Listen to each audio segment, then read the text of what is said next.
Sweden. Deadly violence at highest level since records began. We want Sweden to be a Swedish country, and we want a lot of the people who live here now to go back.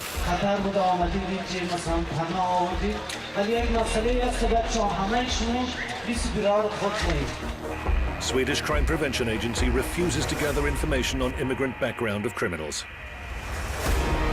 The total cost for this entire group of immigrants is exceeding our defense budget. It's a disaster, really. We just come here because of some problem in our country, and we need help. We need to protect. Surge in rape cases puts focus on crime ahead of Swedish election.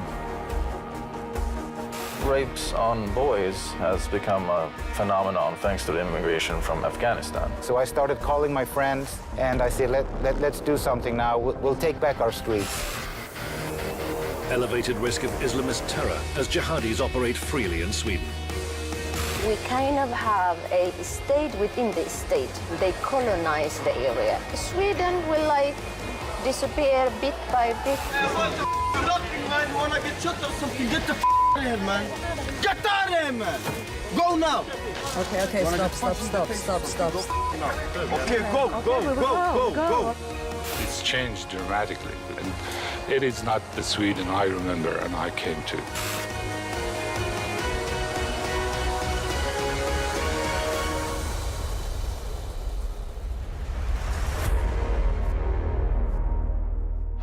Sweden is considered one of the most refugee-friendly countries in the world. That's after taking in more asylum seekers per capita than anywhere else in Europe.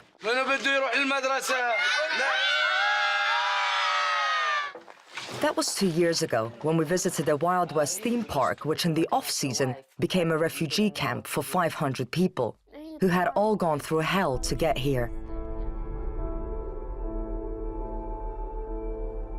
I'll be honest with you, there were times when sitting in my comfortable apartment in Moscow when I was watching the news, I would think, yes, Europe has to do something. They need to limit the number of refugees that they allow into their country because they are, in some cases, starting to outnumber the local communities in certain villages, certain cities.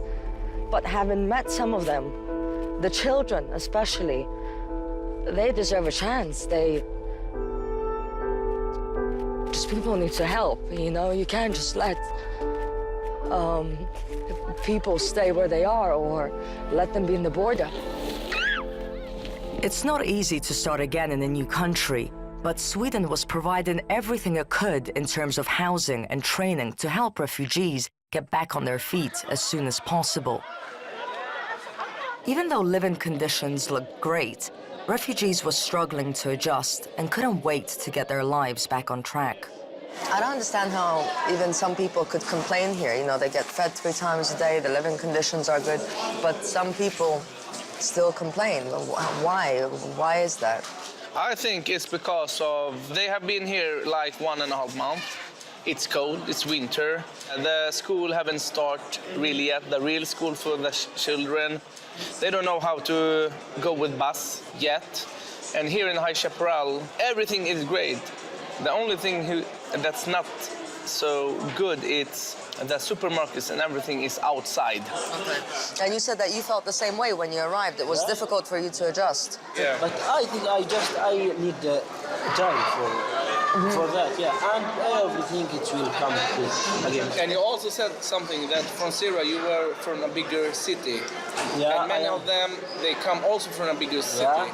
Like me, I am from Aleppo, from Syria, and in Aleppo we have 6 million there. Yeah, and when we come to Sweden, the Sweden 9 million. It's more difficult. In the 2 years since then, I've been getting calls to go back and show the other side. Swedes who are angry about the number of newcomers settling in the country. I wanted to understand their point of view and why some call them racist or even neo-Nazis. Stockholm Central Station, 11 p.m. The soldiers of Odin are gathering for their weekly street patrol. While they get ready, their leader is on his way to the airport to pick up the head of the Maltese branch of the group. Hey man, how are you? Have a nice flight? Yeah. I think someone needs a cigarette. Yeah. Or two. They're in Stockholm. Okay. Waiting for us. They're probably out doing an early patrol or something before we get back. Probably, yeah. Well, we could go to the car. Let's go. Soldiers of Odin was founded in September 2015. It was founded by Mika Ranta, and originally the thought is protecting our citizens, taking care of our cultures.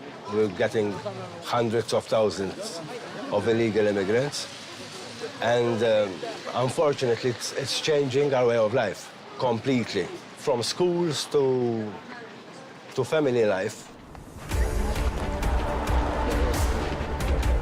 Members come here from different parts of the country, and sometimes they even travel abroad to join other patrols in Europe. They spend their own money to do this, and often sleep in hostels or stay at each other's houses. We usually do it at least once or twice a week. We usually patrol areas where there is usually some trouble, you know? It's a lot of bar fights with drunk people and girls getting harassed and raped. Mostly after they've been out to bars, been out drinking. Some would say that this is something that should be handled by the authorities. Why do you guys have to come out on the street? I would say the same. It should be handled by the authorities. But the authorities are paid by the government, and the government is actually who's getting the trouble in here. And when you say trouble, who do you mean? Who are we talking about here? Unfortunately, in Europe, we have our culture is to welcome everyone, right? And we do. And we are multicultural, but unfortunately, with this illegal immigration influx, most of them are from a completely different culture, which is Islamic, completely different from ours.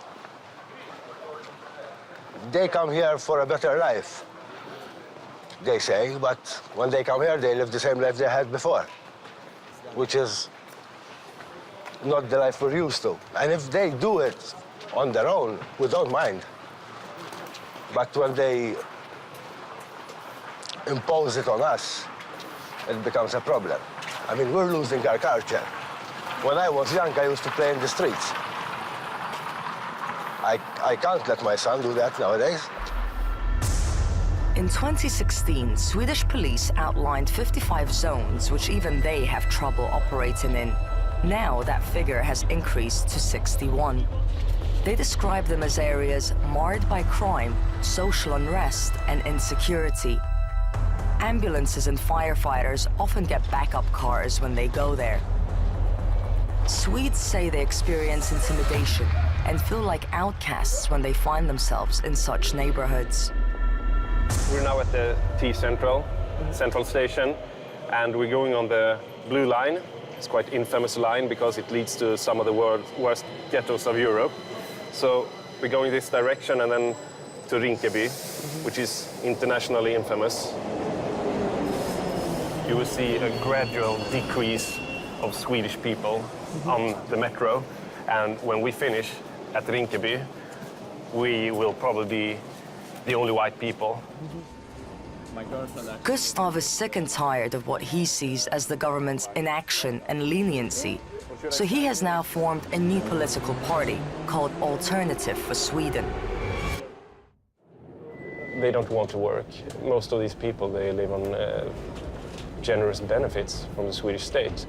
And why on earth would you want to do a 9-to-5 work in Sweden if you get even more money when you live on the benefit? This station has also been the center of Stockholm when it comes to the heroin traffic from youth immigrants. Came from primarily Morocco and Afghanistan to deal heroin. So this is where a lot of the heroin traffic originated, flowing heroin into other parts of Stockholm.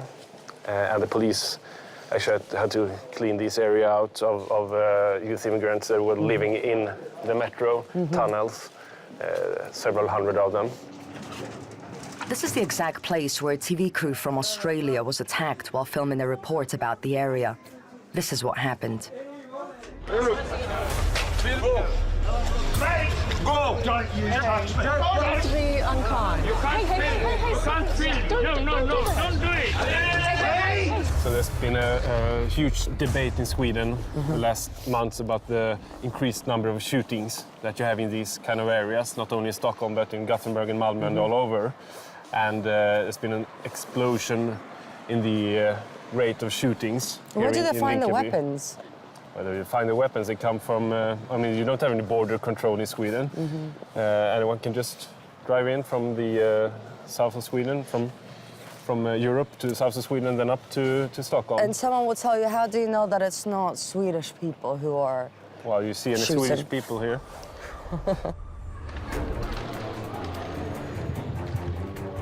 There are so many Somalians living here that locals call this area Little Mogadishu. And one person who knows this place very well is Mona Walters. She was born in Somalia and fled to Sweden as a refugee in 1994.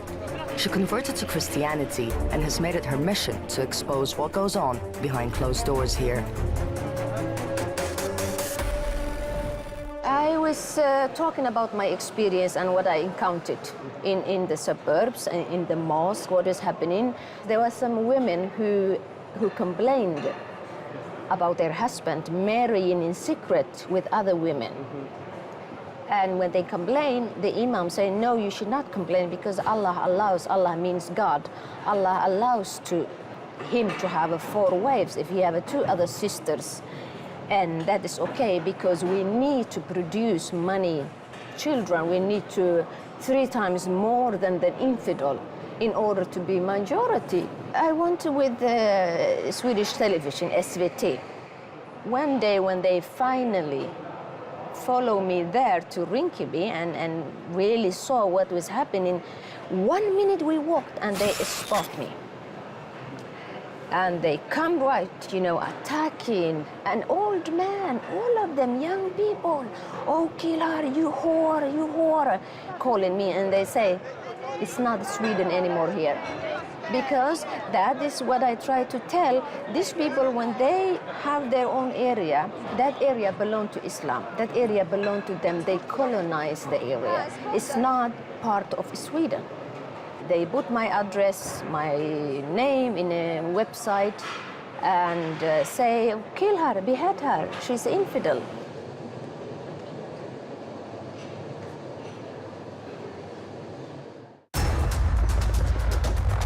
We returned to Rinkeby on our own to try and talk to the locals. Drugs are being used and sold blatantly on the square, and you can smell it before you even walk out of the metro. That's why we had to be careful and lower the cameras so as not to provoke anyone. Most careful, Yeah? Don't ask anybody here, especially teenagers. Teenagers. Okay, but older people, it's okay. The big guys, you can. The big guys, it's okay. Can you tell us a little bit about this area? What is it like to live here? It's tough. Why? Because there's a lot of drugs and violence. So why do you live here? I'm born and raised here. It's not a problem. It's not, so if you're local here, it's not a problem. No. But so do you think anything will happen to us if we continue asking questions? No, but don't film randomly. What's happening here, man? I'm Phil, they're filming me. Why? What do you mean, why? Why are you? Get the out of here, man. No! Okay, all right, relax. Listen. You laughing, man? You wanna get shot or something? Get the out of here, man. Get out of here, man. Go now. Go now, go now. Okay, stop. Okay, stop. Okay, go. Okay, we go. Okay, Can we I take go. your camera or something? Get the out of here, man. The Muslim Brotherhood, the Islamists, they have a power. They've been given power by the politicians. Sweden is a country of social democrats. So the social democrats have a special relationship with the Islamists. We've been put under Sharia in Sweden. These suburbs The imams are the one who's controlling that area. And if you stand against these imams or your family, they will be excommunicate you. The problem is that we kind of have a state within the state. There's no way to confirm or refute Mona's claims, but one thing's for sure. Walking through a neighborhood like Rinkeby does feel intimidating, which is certainly not what you might expect in a country like Sweden. While some blame religion and ethnicity for driving people here to crime, others point to discrimination and the lack of decent jobs for migrants. Refugees constantly try to remind locals that most of them have escaped war zones and are only looking for better and more peaceful lives.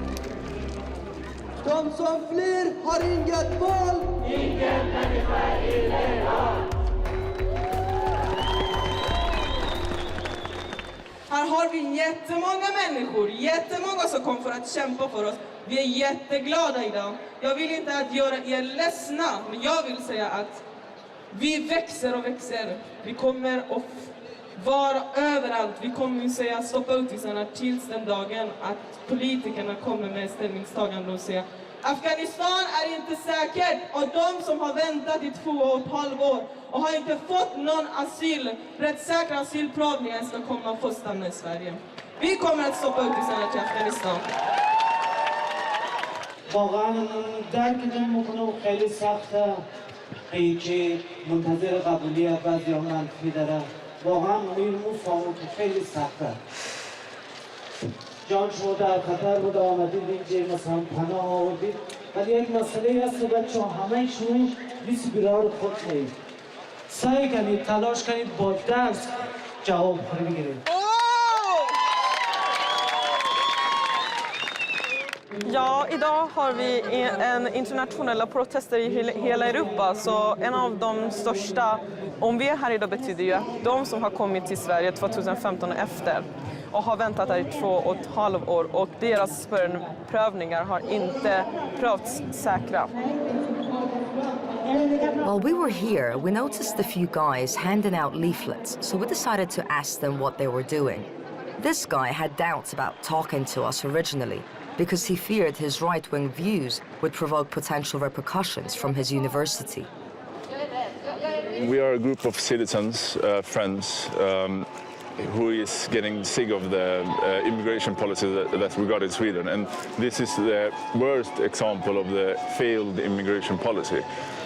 They are full-grown men, 27, 30 years old, who claim they are boys, so they get special assistance and cost about 100 euros each day per person, and the total cost for this entire group of immigrants is exceeding our defense budget.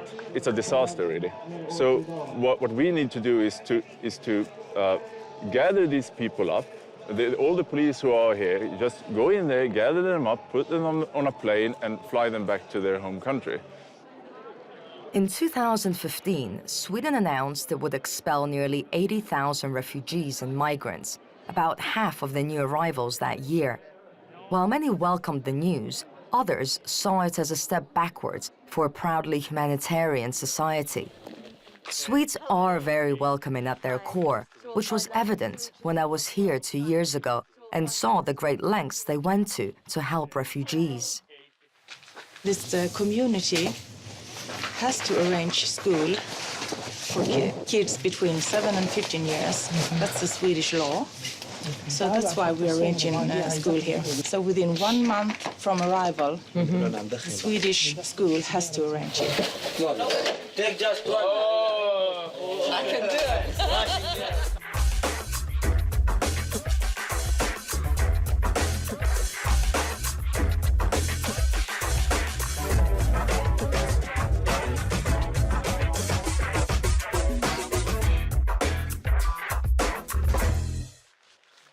So where are you from? I come from Sudan. Sudan. I work here as a teacher. Uh-huh. I will teach Arabic. Also, I will teach English. How long have you been in Sweden? I have been here for 2 years and a half. And now you can give back to the community people who also came yes, here. I came here to help the people. Aside from school and specialized courses, locals also invited refugees to church so they could get to know each other better, regardless of race and religion. It's a couple minutes from High Chaparral, because our refugees and the ordinary people want to have a little pray time. And But you have different religions. How does it work? yeah, but we have some of them who have converted from Islam to Christianity. And we have also Muslims who are inside. Then after the pray, they go downstairs, they sit down, hang out, talk about everything.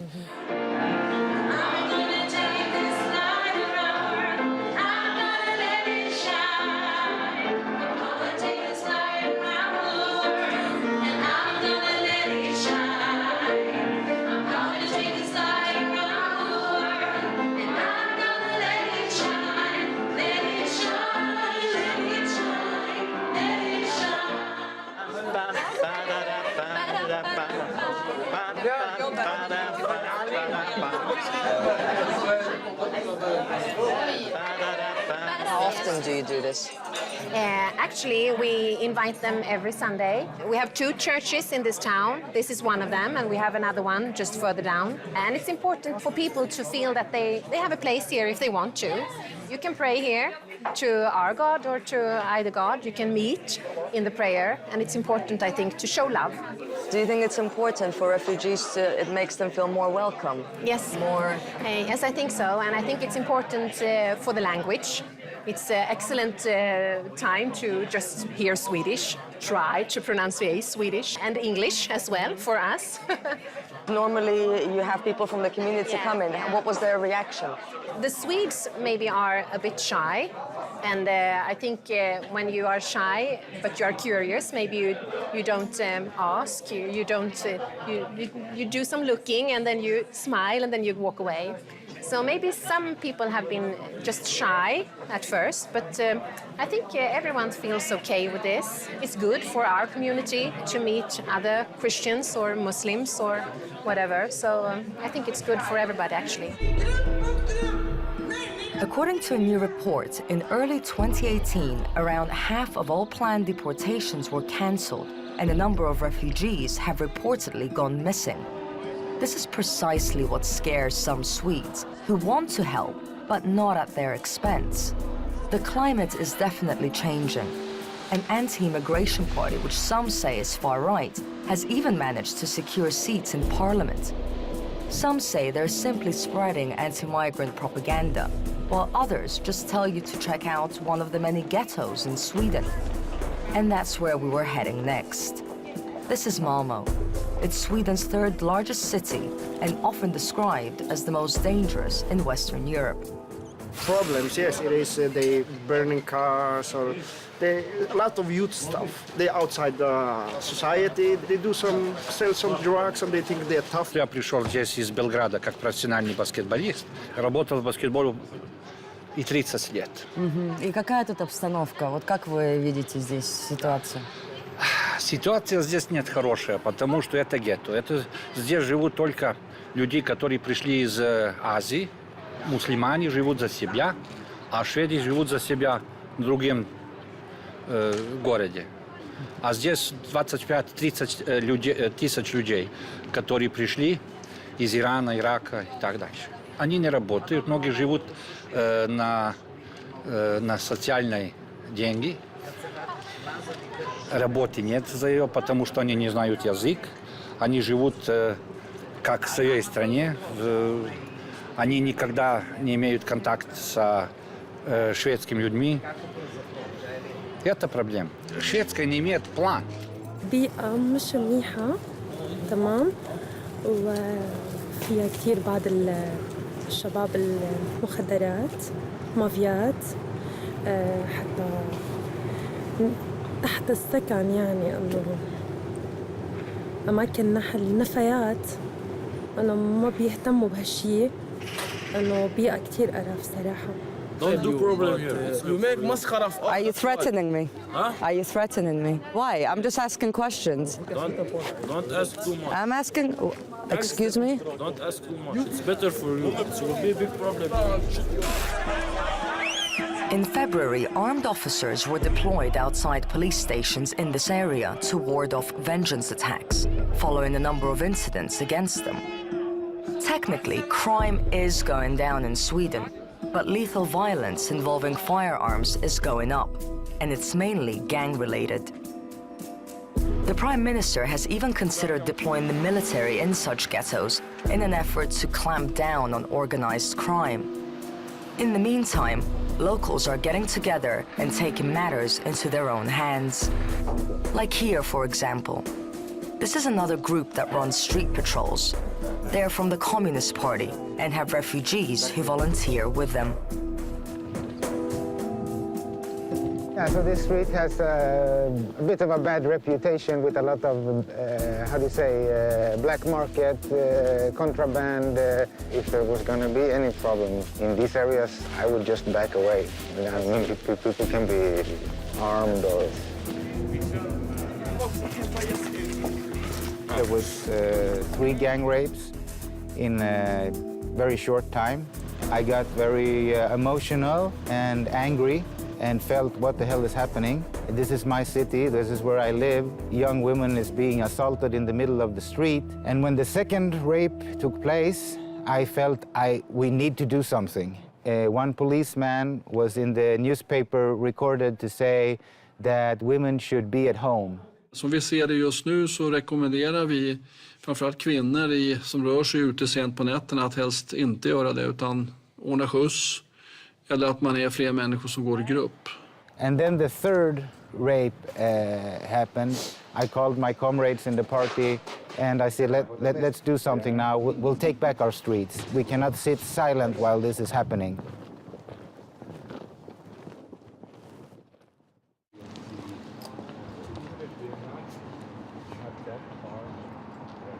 This right here, one time I was attacked by 5 people and they took my wallet and bike and phone and everything. And we too have teenage daughters at home, and I would like to think that what I do has an effect and makes the society a little safer for my daughter. Late last year, this is where one of the gang rapes took place in this place for children actually to play, and it was about 3 o'clock in the night. There was an underage woman who was brutally raped by 3 assailants, and there was horror stories, being rumors in the city about what they did to her, and I will not repeat them, but there was very graphic details about this rape, and one of the policemen said that he had never experienced anything like it before. He has never seen anything like it.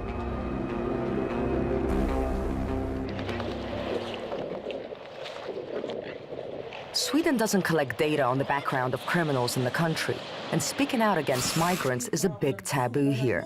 That's why journalists and bloggers who are not afraid to do some digging and speak their mind are becoming more popular. Hey, welcome to Sweden. This is the #1 rape capital of Europe. The Swedes are the most self-loathing people on the entire globe. I have never come across a country where nationalism is one of the biggest taboos, to the point where it's considered to be racism. It's gotten worse in every way. Every problem we had before has gotten worse. Well, rapes on boys has become a phenomenon thanks to the immigration from Afghanistan. And even the mainstream media reported on this because you can't really hide it anymore. There's been, I think, 15 gang rapes on boys. So this is happening in refugee camps. This is a typical image of a refugee child. And he really looks like he's happy that he's screwed over Sweden. Like there's tons of images like these. Her family grew with 4 more. And it's like, what is this? These are not kids. Look at this guy. This is not a kid. These middle-aged women that are refugee activists adopt refugee children and then have sex with them. This looks kinky. It just looks sexual. It looks perverse. And they all look the same, and it's all like, this is not a kid. This is not a kid.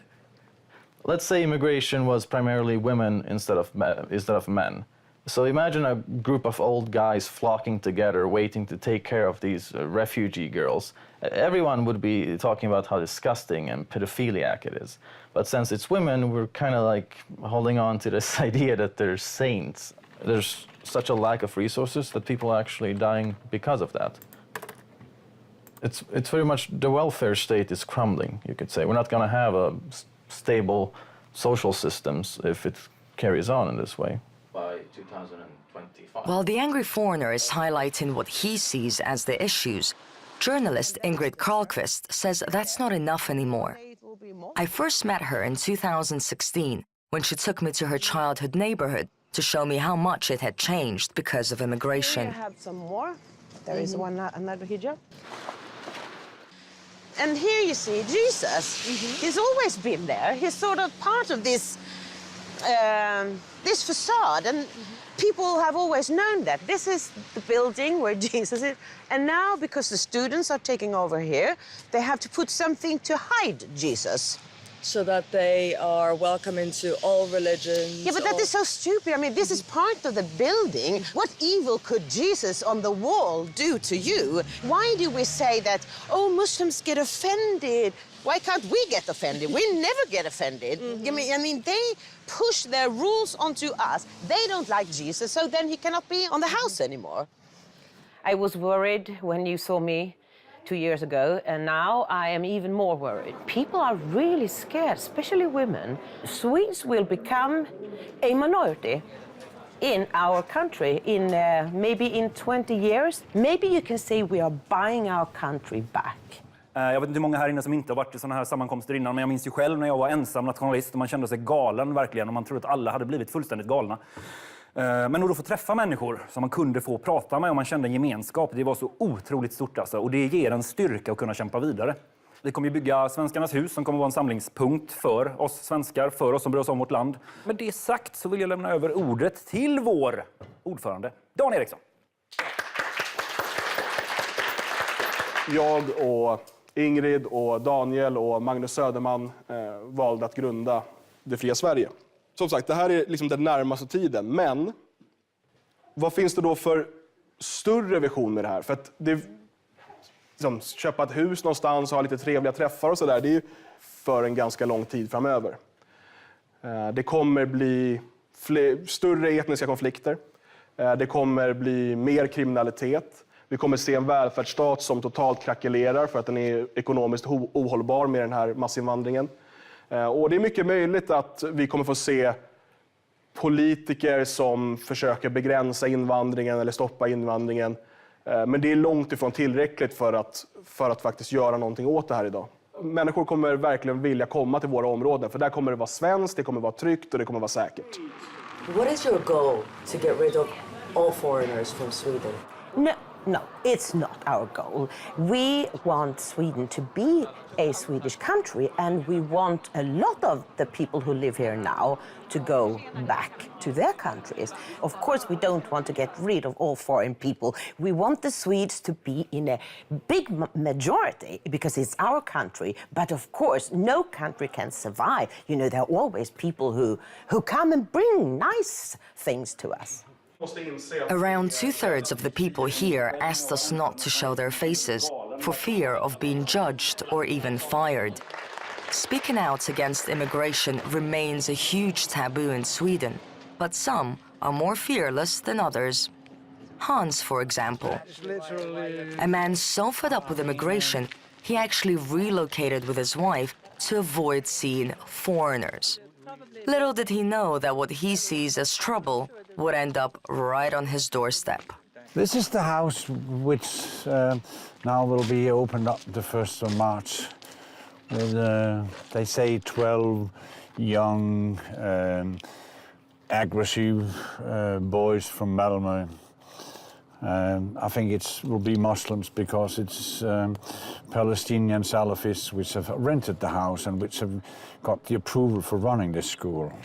It's a dangerous situation. Looking me up at Google, that is absolutely no good. They're exporting problems from the big towns, big cities, Malmö and Lund and Helsingborg. They're exporting problems out to the villages. So they buy or rent apartments and they put the problems there. Can burn off. Hans and his wife live in the municipality of Schwebo, one of the only places to hold an immigration referendum in which the majority voted against accepting refugees. That was in the late 80s, and the ban has since been overturned. It's a Celtic Orthodox cross, and I bought it the day when we drove around down in France, and we heard on the radio that 2 Muslims attacked the church and assaulted 5 nuns and have cut the throat, halal slaughtered, a priest in an age of 84 years. I have to show from now on, I said to myself, where I come from. My culture is a Christian culture, and we don't do things like that. And we will tell you, if you do them, then we hate you, and someday, hopefully, we will do something about you to stop you doing this. What if you knew someone who lived here or your neighbor that had, for example, paintings with Jesus on a platter, or, you know, the equivalent of like you have Muhammad but with Jesus? Would that bother you? Would that, how would you feel about that? I mean, people can hang on their walls what they want from me. Yeah, I don't care. We don't care. No. That is in our backbone. Mm-hmm. That's freedom. As long as it does not interfere with other people's freedoms. That is, we are raised with that system. And also, I mean, even if they would be really provocative with Jesus or whatever, I wouldn't like it, but I just let them do it. Stella? I'm sorry, It's okay. Our dogs are terrorists. Trying to sabotage our work. Yes. Racist, Nazi, Islamophobe, whatever it is. I have all the labels on me, and I'm proud of them. The government has always been very careful not to incite racial hatred, warning Swedes not to link crime and migration. The people who are causing problems for us today, the vast majority of them are born in Sweden, and that's not a notion of migration. They're focusing on integration and social inclusion. That appears to be the challenge, but they're doing everything they can to teach newcomers their values and language and get them working as soon as possible. It's about having respect for basic Swedish values. You have both rights and duties here, and also having the right opportunities to establish yourself in Swedish society. We want to help as many people as we can. They just want to fill up Europe with new people. I don't know, it's like they hate their own people. In fact, there's this guilt, you know, like the Germans. They hate themselves for what they did in the Second World War. I mean, it was Hitler, he didn't do anything. Det kommer ju bli livat när det släpps. Jo, och sen alla ställen där vi har haft incidenter. Tror jag också att det blir.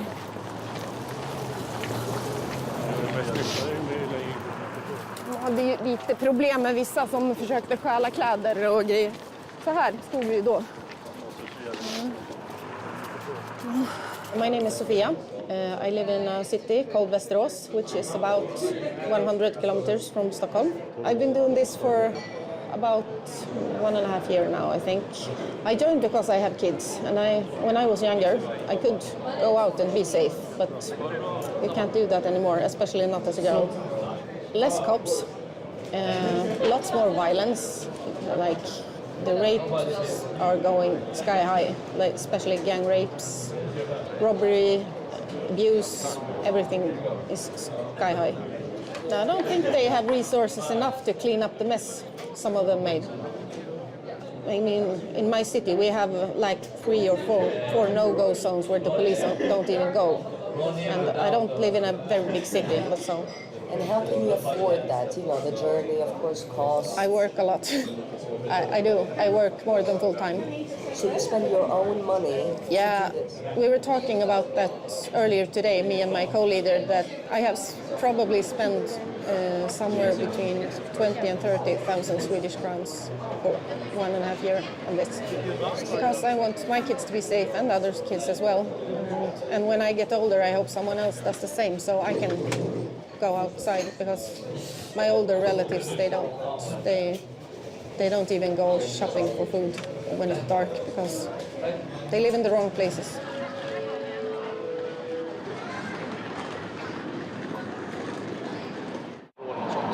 kunna hända så.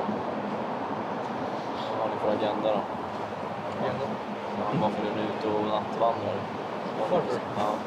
Så som jag anser rakt av själv, så tycker jag att polisen har de resurserna och visar ute på stan tillräckligt. Alltså boende. Just på sådana där parker och sådana områden. Vart i Kanada. Men ni har inga vapen och så på er eller? Nej. Ingen av er? Om det är någon som har så varsågod plocka dem. Vi har en regel att du har inte vapen när du är ute och går. Så är det någon som har, gå igenom övningen. Ge oss gärna tröjan, jackan för den som har det på sig. Då får ni gärna gå med personen. Eller så. Har du något ID-kort på dig?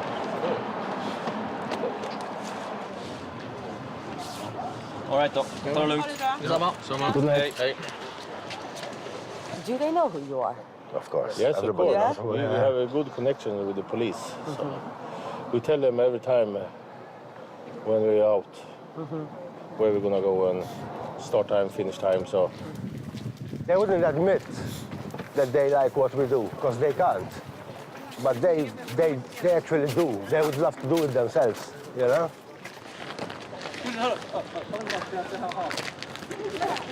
See, how many do you want? I noticed when we were walking, at some point we were near a mosque and you put something on the door. What was that? That was a tiny sticker, just to, like, integrate, you know? We receive many flyers from different, let's say, groups, you know? Jehovah, Islam. Well, we're promoting ourselves. Like they do to us, we give, you know, we're promoting each other. There is a lot of racist. Racist, yeah. It's a conflict between the immigrant and the Swedish racists. Is there one example? Like what kind of racism you find? Yeah, it was a few weeks ago, and another guy was standing, you know, the place that I take the bus. He called me, and, you know, started abusing me, and I told him, you know, honestly, why are you abusing me? But he reacted badly. We come here because of some problem in our country, and we need their help. We're not going to take their jobs. We are not going to take anything from them. We just come here because of some problem in our country, and we need help. We need to protect. So it's not the way they think. So you come here because you want safety and you want to work? We need to work. We have some people still live in Somalia. They need their help, so we cannot sleep. We have to work and help them out. We got family. Or the vast majority, 99% of the people in this city just want to live normal, quiet lives. And there's just a little few of them that are doing the rapes, that are doing the shootings, and we are tired of it. It seems that you are targeting a particular group. For example, you're targeting refugees or you're targeting Muslims. It might seem so. It might seem so. And yes, that is where it all started from. But when we do patrols, even if we encounter a national citizen doing harm, breaking in a car, harassing a woman, we still take action. Doesn't matter where he's from. Doesn't matter if he's my own neighbor. And we take action. We don't beat anyone up. We don't do any crime. He stole my phone off me! You tried to punch him. He stole my phone off me. You tried to punch him. He stole my phone off me. Yeah, but the cops are coming. We're not against anyone. We're not against Muslims. We're not against Jews. We're not against Serbians. We're not against Indians.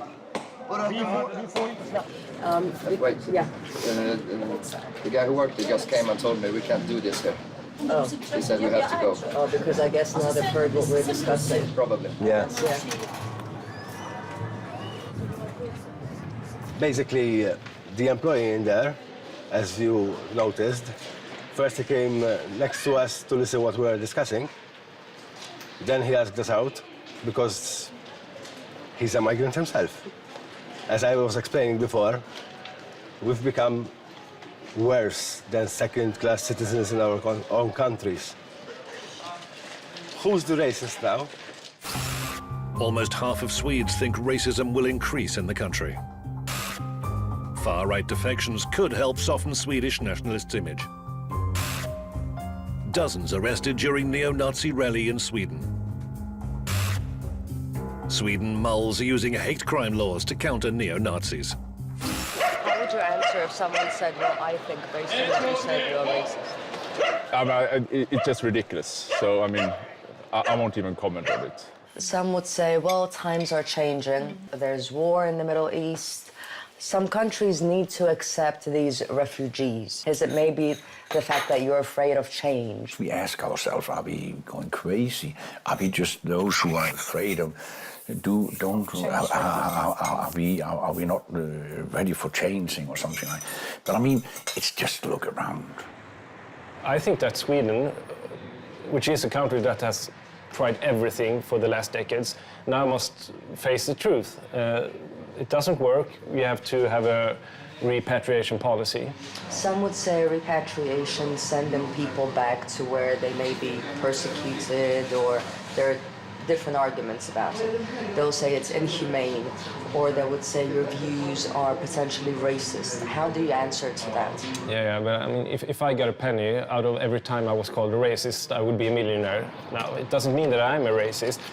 It's just a sign of a politically correct society that as soon as anyone criticizes immigration policy, they are called racist. But I don't care anymore, because no one cares about the racist word anymore in Sweden. It's been used all over, and now even the established parties admit that they have overused this term. And I mean, if you look at the migrants that come to Sweden, they have come to Sweden because it's a country that has given them a lot of benefits. They wanted to come here because of our welfare and because of the fact that they don't have to adopt a society here. Since the peak of the refugee crisis, Sweden has introduced stricter border controls and adopted more restrictive policies when it comes to asylum seekers. The government has admitted that the country has taken on too many given its size, and an immigration overhaul is needed.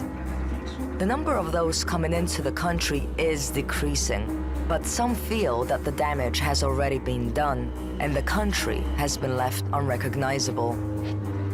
In Gothenburg, we have now from Sweden 300 jihadists that went to Syria and Iraq, to Islamic State. And now they're coming back to Sweden. Of course, there's going to be a problem because there are hundreds of people, and many of them from this city. And these are people who've been trained to kill and to have fun with it. I blame the Swedish government and the Swedish system, which is like, the Swedish police is toothless. I don't understand it, that those people who should be our leaders look after us, and those people who should protect us, they are not protecting us. Our borders are basically wide open for contraband, for smuggling narcotics and guns, and also organized criminals. We should not fool ourselves. We cannot be naive about this. To not attract more gangsters, rapists, and these actually that are tearing down this city. If we could see consequences for those who commit crimes, for instance, send them back. Rape someone, out. If you lie about your age, out. Then I don't think we would protest anymore.